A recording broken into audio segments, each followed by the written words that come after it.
বিশ্বকাপ ফাইনালে স্পেনের কাছে 1-0 গোলে হেরে শিরোপা ধরে রাখার স্বপ্ন ভেঙে গেল আর্জেন্টিনার। টানা দ্বিতীয়বার বিশ্বকাপ জয়ের ইতিহাস গড়া হলো না লিওনেল মেসিদের। ম্যাচ শেষে রানার্স আপের মেডেল গলায় ঝুলিয়ে স্বাভাবিক থাকার চেষ্টা করলেও শেষ পর্যন্ত আবেগ ধরে রাখতে পারেননি আর্জেন্টাইন অধিনায়ক।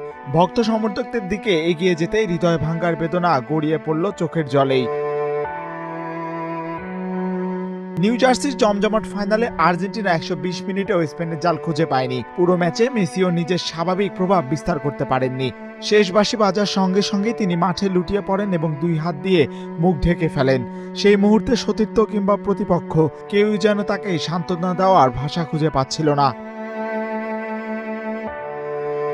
পরে নিজেকে সামলে রানার্স আপের মেডেল গ্রহণ করেন লিওনেল মেসি, কিন্তু আবেগের চাপ আর ধরে রাখতে পারেননি তিনি।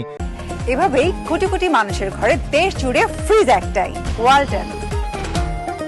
স্পেন ট্রফি উঁচিয়ে ধরে রাখার কয়েক মিনিট আগেই কান্নায় ভেঙে পড়েন ফুটবল ইতিহাসের অন্যতম সেরা এই তারকা। এটাই প্রায় নিশ্চিতভাবে মেসির শেষ বিশ্বকাপ। যদিও তিনি ক্লাব ফুটবল ইন্টার মায়ামির হয়ে খেলা চালিয়ে যেতে পারেন, তবে দেশের জার্সিতে আর বিশ্বকাপ মঞ্চে দেখা যাওয়ার সম্ভাবনা কার্যত কোনোভাবেই নেই, কারণ পরবর্তী বিশ্বকাপ অনুষ্ঠিত হওয়ার সময় তার বয়স হবে 43 বছর। এ নিয়ে তৃতীয়বারের মতো বিশ্বকাপ ফাইনাল খেললেন মেসি। 2014 সালে জার্মানির কাছে হেরে রানার্স আপ হয়েছিলেন। 2022 সালে কাতারে আর্জেন্টিনাকে বিশ্বকাপ জেতানোর স্বপ্ন পূরণ করেন।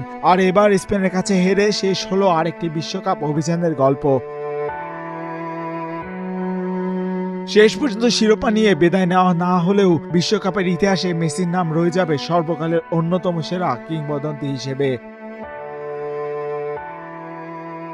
মাহিউজ্জামান, বাংলাদেশ প্রতিদিন।